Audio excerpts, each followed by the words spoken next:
Bonjour à tous. Johan Barcar, responsable commercial Habitat en Île-de-France chez Dalkia. Dalkia, nous sommes une entreprise d'exploitation de maintenance et donc on va vous parler aujourd'hui des données de consommation pour une meilleure maintenance des chaufferies. Donc, dans un premier temps, je vais vous proposer de vous projeter un tout petit film de ce que fait Dalkia. Donc, à tout de suite, ça dure 2 minutes. La température avait atteint 38 degrés. Les espèces animales disparaissaient. Plein de gens quittaient leur maison à cause du climat. Alors, j'ai demandé à mon portable qu'est-ce qu'on peut faire pour prendre le champ de la planète. C'est après que j'ai découvert Dalkia et j'ai décidé d'aller les voir.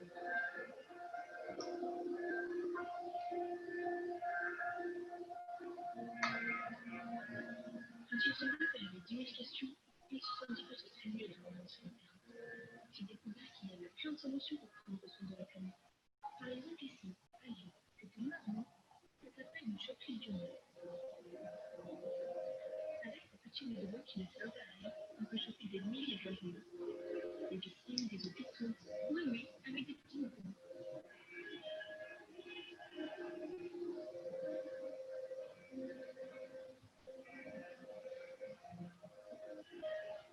Et ici, c'est fou, mais c'est ce que les gens jettent à la poubelle qui devient une source de chauffage pour plein d'autres gens. Plus besoin de chercher très loin des sources d'énergie quand on en a. Un exemple, j'ai demandé à un ingénieur de Dalkia son projet préféré. Elle m'a dit que la meilleure énergie était certainement plus simple. Elle m'a raconté qu'elle créait des solutions pour faire des économies d'énergie, avec des bâtiments qui consomment de moins en moins grâce au système de Dalkia et au traitement de toutes les données par des ordinateurs super intelligents.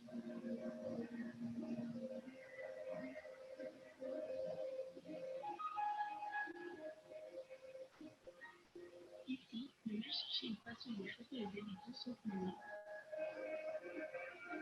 Chez Dalkia, ils ont eu l'idée d'aller chercher la chaleur et produire les fous de cette usine. C'était la chaleur perdue jusqu'à ce que Dalkia arrive à la récupérer et à l'utiliser pour chauffer une partie de la ville.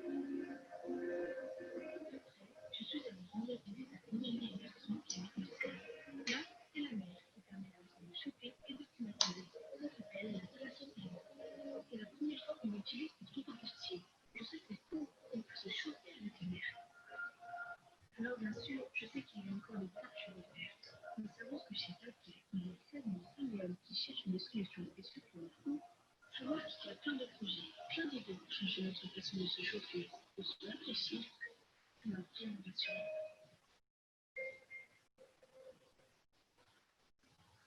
Voilà Voilà. la petite présentation de Dalkia. Et un son très faible, hein, mais Je vais essayer de le non, remettre un. non, non, on va pas le relancer parce que, mais Non, je le relancerai pas. c'était sous-titré. Pour la prochaine, il y a une case à cocher quand tu fais le partage, qui est D'accord. partager le son.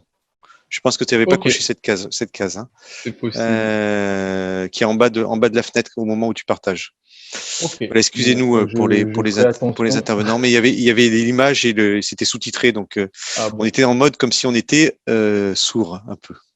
D'accord. Bon, je vais réessayer tout à l'heure parce qu'il y a un deuxième petit film. Ouais, c'est ça. Dalkia, bon, voilà, c'est aujourd'hui un des leaders de l'exploitation et des services énergétiques. Il faut mettre ta Euh, caméra, Johan, aussi. ah, j'ai pourtant activé la caméra, ce qui est bizarre. Vous me voyez pas? Non. Alors, je vais arrêter le partage et je vais le recommencer. On va Hop, arrêter la caméra. Voilà, là on voit. C'est bon. voilà. Non, là elle est Ok. arrêtée la caméra. Bah, en fait, je peux pas faire. Si, c'est bon? Là c'est bon là. Ok. Bon, c'était les aléas. Donc Dalkia aujourd'hui, donc on est un des leaders. On est là pour accompagner la performance énergétique durable de nos clients. Nos métiers se développent sur trois grandes lignes. Développer les énergies renouvelables et de récupération, donc notamment la biomasse, la récupération de chaleur, la géothermie, le biogaz, la valorisation des déchets en tenant compte effectivement des ressources locales. Et donc on crée des solutions vertueuses pour nos clients.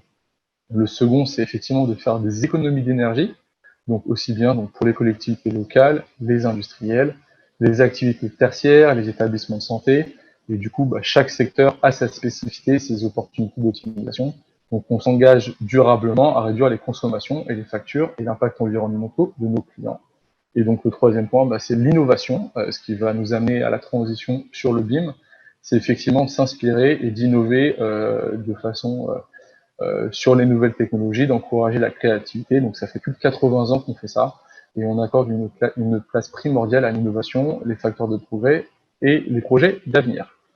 Donc par rapport au sujet d'aujourd'hui et de la conférence sur le BIM, Dalkia, on a développé le desk, donc on va pouvoir, je vais pouvoir lancer peut-être la deuxième petite vidéo en espérant que ça fonctionne aussi bien avec le son. Donc on va essayer tout de suite et du coup on en reparle tout de suite après.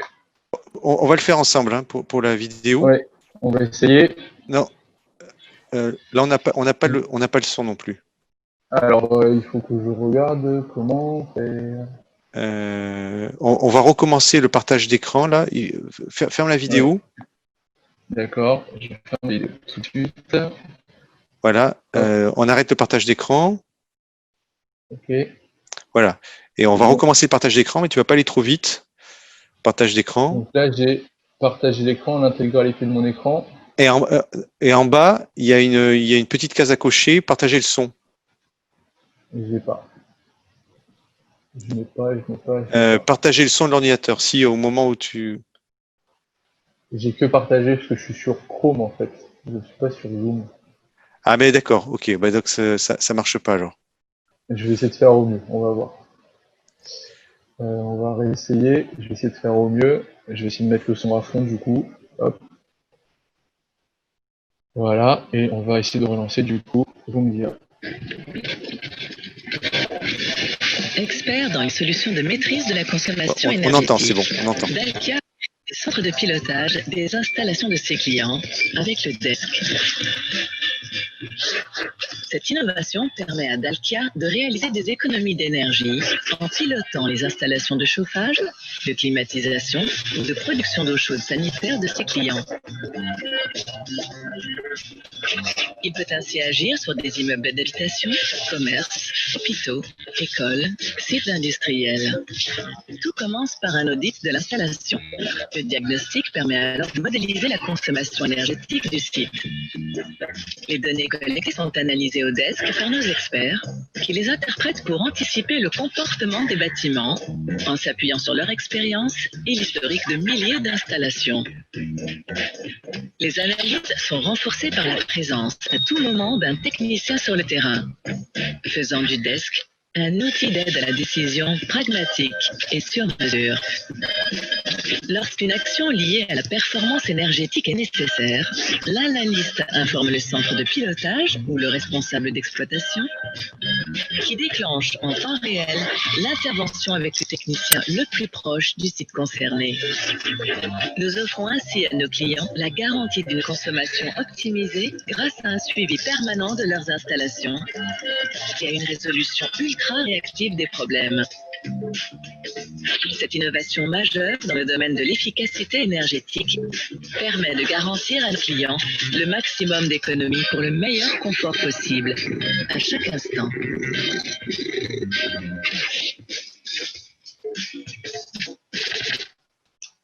Donc voilà, est-ce que c'était mieux au niveau du son? Oui, c'était mieux, oui. Ouais. Bon, donc voilà, donc le desk aujourd'hui, donc c'est le centre de pilotage de la performance énergétique de Dalkia au service de nos clients. Donc c'est un endroit qu'on a développé en partenariat avec une startup qui s'appelle CraftAI, qui a développé de l'intelligence artificielle et donc grâce à des assistants numériques, on a créé donc de l'intelligence artificielle pour traiter un peu plus de 22 millions de données tous les jours qui remontent de nos sites connectés et donc qui nous permettent de traiter les informations. Donc c'est une solution digitale qui permet d'allier entre guillemets le numérique et l'humain, un réel savoir-faire, et donc c'est un réseau aujourd'hui de plus de 150 experts de solutions digitales qui permettent de produire des économies d'énergie. Donc aujourd'hui, nous pouvons comparer grâce à ce desk des données de consommation des immeubles pour alerter et relever des améliorations. L'enjeu de ce desk aujourd'hui, c'est effectivement de pouvoir allier la performance énergétique et de pouvoir renforcer, grâce à de l'instrumentation dans des bâtiments et dans les logements, notre savoir-faire. Donc le début de l'instrumentation, ça se passe comment? C'est qu'aujourd'hui, chez Dalkia, on va commencer à l'instrumenter l'ensemble de nos chaufferies. Donc je ne vais pas rentrer beaucoup dans les détails, je vous laisserai me poser toutes les questions qui vont bien après. Donc aujourd'hui, on récupère effectivement les données de consommation, donc essentiellement de nos chaufferies, donc savoir l'énergie primaire qui rentre dans les installations. Donc ça peut être le gaz, les réseaux de chaleur, l'électricité, l'eau. Et du coup, on vient remonter ces données et on fait un benchmark de ces données tout autour de ces capteurs afin d'alimenter nos bases et pouvoir comparer des bâtiments qui sont sensiblement pareils dans un même secteur donné pour voir s'il y a des dérives de consommation. Euh, donc aujourd'hui, le DESC et le centre de pilotage, c'est plus de 22 millions de données traitées quotidiennement. Et donc ça nous permet d'agir beaucoup plus rapidement sur les données de consommation et de bénéficier en temps réel de changements à venir. Hop. Donc concrètement, donc ces sondes et ces capteurs, donc on a dit, on parle de compteurs, donc pour l'instant on se limite effectivement essentiellement à nos installations techniques, donc en chaufferie, donc ce sont des compteurs de chaleur, des compteurs de calories, des compteurs de gaz. On s'occupe aussi de sondes qui peuvent être des sondes de température dans les logements, ou des sondes de pression de VMC ou d'hygrométrie dans l'habitat. Et on va aller demain s'appuyer aussi sur toute la partie objets connectés, donc thermostat, des robinets thermostatiques, etc. Pourquoi pourquoi on instrumente nos chaufferies? On les instrumente essentiellement pour de la remontée d'informations. Ça a un intérêt dans le sens ou dans l'objectif que demain, on pourra effectivement traiter nos interventions techniques. Ça nous prépare pour nos missions d'exploitation et de maintenance. Quand on a des dérives de consommation sur une installation technique, ça nous permet effectivement de déplacer un technicien, vérifier que l'installation est bien conforme en termes de rendement d'installation, et que si effectivement ces installations-là ne sont pas conformes, peut-être de prévoir un ramonage un peu anticipé, de prévoir un détartrage d'un ballon. Voilà, donc ça permet aussi de contrôler les températures de chauffage, d'eau chaude, pour toute la partie effectivement réglementaire, par exemple sur les sujets de légionnelle ou les sites un peu sensibles. Et ça nous permet effectivement aussi de piloter à distance certains équipements, puisqu'aujourd'hui on régule par la température extérieure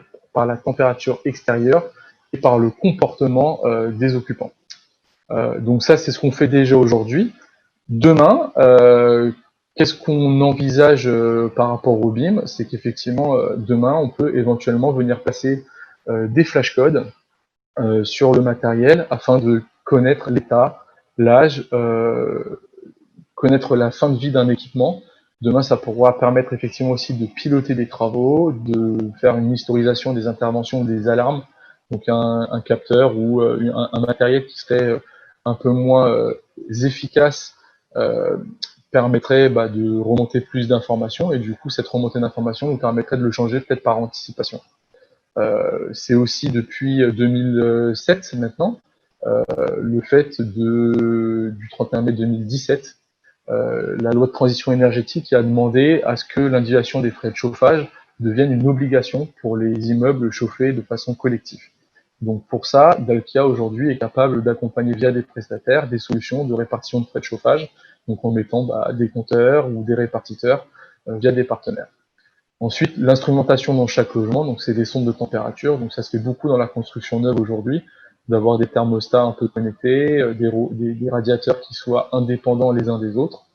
Et du coup, sur le BIM, alors aujourd'hui, c'est vrai qu'une fois que la construction est livrée et qu'il y a une mise en service, il y a une phase d'exploitation qui commence, et nous d'ailleurs, on vient en tant qu'exploitant ou en tant que mainteneur de ces installations. Il faut savoir qu'une fois que l'installation est lancée et que l'exploitation a commencé, souvent, il est très compliqué d'avoir des informations au fil du temps. Il y a de multiples modifications et aménagements qui sont faits dans les logements et dans les équipements techniques qui sont déplacés. Donc, dans un logement, typiquement, ça peut être un radiateur qui est déplacé. Il peut même y avoir des modifications où il y a des dimensionnements de radiateurs ou d'émetteurs qui soient changés. Quand on considère un bâtiment récent ou une construction plus ancienne, il est fort de constater que ces informations relatives à l'évolution ne sont quasiment jamais consignées de manière unifiée. On l'a pu le voir depuis ce matin, toutes les modélisations qui puissent exister ne sont jamais mises à jour. Aujourd'hui, le BIM va nous permettre demain d'avoir une espèce de maquette numérique qui en temps réel nous permettra d'avoir toutes les données relatives à l'état et à l'évolution du bâtiment. Et dans ces cas-là, donc ça a été employé, on parle de jumeaux digital. Donc ce jumeau digital nous permettra demain d'avoir une approche innovante d'une gestion, d'une exploitation, d'une maintenance qui s'appuiera énormément sur le digital et sur effectivement tous les enjeux économiques que cela puisse apporter. Donc voilà ce qu'on pouvait dire au niveau de l'instrumentation des chaufferies. Maintenant, par rapport au BIM, voilà, il faut savoir que donc chez Dalkia, le desk nous permet aujourd'hui de benchmarker l'ensemble des consommations de bâtiments, de comprendre le comportement des bâtiments, et grâce à ce savoir-faire, on arrive à un peu améliorer les économies d'énergie de nos clients. Et comme le dit notre grande directrice générale, l'énergie qu'on ne consomme pas, c'est de l'énergie vertueuse. Voilà pour la petite présentation. Et du coup, je vais rester à votre écoute pour toutes les questions qui pourraient être posées. Voilà. Merci Johan pour cette présentation. Effectivement, on voit que les choses changent rapidement. Alors moi j'avais quelques questions à te poser. Tu as parlé de desk et donc aujourd'hui ça s'intègre dans le BIM directement. Et j'avais une autre question. Est-ce que aujourd'hui le desk, vous remontez sur le desk les données du logement? Alors aujourd'hui, le desk donc Dalkia Energy Saving Center, c'est vraiment un outil qu'on vient agrémenter dans le cadre de nos CPE, de nos marchés globaux de performance énergétique, Ça, c'est des qui contrats de viennent performance énergétique. centraliser Hein. Voilà. Ouais. Mais en fait, ça y vient parce que dans l'habitat aujourd'hui, c'est un peu sous cette forme-là que les premiers symptômes du BIM sont référencés. Parce qu'aujourd'hui, dans la copropriété de tout le monde, aujourd'hui, on n'a pas encore de maquette numérique, on n'a pas de jumeaux numériques, ça se fait beaucoup dans le neuf, et on n'est pas encore trop sur des maquettes dans l'ancien, donc il faut repartir d'une base un peu plus éloignée. Donc là, on est vraiment sur cet outil qui vient au service de l'habitat pour aller justement agréger ces données de consommation. Oui. Vous faites ça donc surtout dans les contrats de performance énergétique pour vous assurer que les engagements, parce que c'est vous qui financez les travaux dans les contrats de performance énergétique, c'est ça? Alors, dans les contrats de performance énergétique, mais on l'a aussi systématiquement sur tous nos contrats où on a un suivi énergétique. Ouais. C'est-à-dire que dès qu'on a le suivi énergétique, qu'on a l'énergie en entrée de nos contrats, tous ces contrats-là sont du coup suivis via notre desk pour éviter toute dérive de consommation. Ouais, c'est quand vous vendez l'énergie, c'est ça. Hein? C'est ça, tout à fait. C'est une prestation complémentaire. Ouais. Et aujourd'hui, en termes d'économie, on peut estimer les économies pour la maîtrise d'ouvrage d'avoir accès à la donnée, parce que finalement, ce que tu décrivais, c'est qu'avant, on n'avait pas trop de données, donc la maintenance, quand il y avait quelque chose qui n'allait pas, on n'était pas trop au courant. Allô? Oui. J'ai pas pu entendre, j'ai eu une perte de connexion. On se disait, quelles sont les économies qui peuvent être réalisées grâce au desk? Alors, grâce au desk, c'est essentiellement des économies de consommation d'énergie primaire. Ouais. Donc, en fait, ça nous permet de surveiller le rendement des installations, Ouais. ça nous permet effectivement de suivre les consommations, et de Est-ce que vérifier que vous avez des coûts qui sont, tu peux donner quelques chiffres en pourcentage sur les économies qui sont ça réalisées? va. En général, nous, quand on équipe nos installations avec le desk, donc on vient mettre en place une télégestion souvent, la plupart du temps. Donc, on vient y raccorder tous les compteurs qui sont intéressants. C'est-à-dire qu'en général, sur une chaufferie classique, on va prendre le compteur entrée d'énergie primaire. Donc, souvent sur une chaufferie gaz, ça va être le compteur général du concessionnaire. On va y reprendre le compteur de chaleur quand on en dispose en sortie de chaufferie. On va aller vérifier les compteurs de chaleur sur le départ d'eau chaude. Et on va remonter toutes les températures intéressantes, donc départ de chauffage, les températures de retour de circuit eau chaude, et du coup ça nous permet de garantir et de surveiller en temps réel les rendements. Bien sûr, tout ça est associé à la température extérieure, et on peut y vérifier que les paramètres sont conformes à la vie du bâtiment ou à l'évolution du monde extérieur. Ouais. Mais c'est pas pour te mettre mal à l'aise, hein, mais Non, pas du tout. est-ce qu'on a des idées de coûts, c'est-à-dire avant, Alors, après, quand on instrumentalise? quand on instrumente une chaufferie, Ouais. en termes de coût, on va dire que le minimum en termes d'instrumentation, on va être autour des 7 000 à 8 000 euros. C'est vraiment le Ah, tout petit, ouais. c'est vraiment un tout petit investissement parce qu'on vient juste Ouais. instrumenter, remonter de Ouais. l'information qui nous permet de piloter à distance. C'est Et en termes de gains, parce que finalement, ça fait économiser aussi pas mal pour. Alors, en termes de gains, nous, une mise en place de télégestion, on peut s'engager entre 5 et 10% de baisse de consommation globale. Donc, ça a un impact très très fort. Ah oui, D'isolation, en termes d'économie d'énergie, c'est aujourd'hui, quand on travaille sur le process et qu'on vient travailler déjà sur une bonne gestion et une bonne régulation de l'énergie, ça nous permet effectivement de nous engager sur ces ordres de grandeur. oui, parce qu'on sait que finalement, sur la rénovation énergétique, sur l'énergie, c'est le premier poste sur lequel on peut jouer tout de suite sur les usages Ah bah, sans avoir besoin de faire trop de travaux.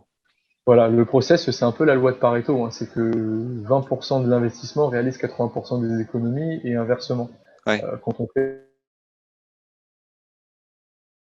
Ah, on a perdu Johan.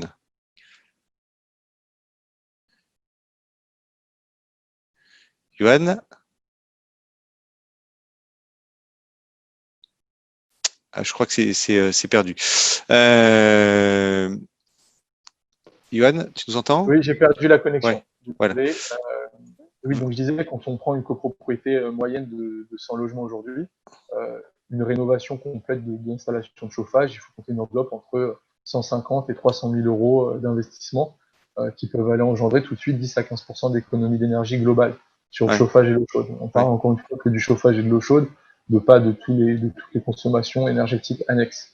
Donc ouais. c'est vraiment l'investissement qui permet d'avoir une rentabilité la plus grande assez rapidement. Ouais. Après, quand on commence à travailler sur le bâti, l'isolation, les fenêtres, on parle d'autres ordres de grandeur en termes d'investissement, mais du coup, les économies sont aussi supérieures. Oui. Ok. Mais écoute, Johan, merci pour cette intervention et cette présentation. On va passer la présentation et les films, comme ça Ouais, le public pourra le regarder avec le son, tout au moins d'accord, pour le premier. Merci à toi. de rien. On se reparle très vite. Ok, je Bonne reste journée. là et je suis dans la salle à côté. Voilà, tu te mets dans la salle à côté pour répondre aux questions des personnes qui viennent te poser des questions. Merci, Très Johan. bien, À bientôt. de Alors, rien. merci à Au Dalkia. revoir.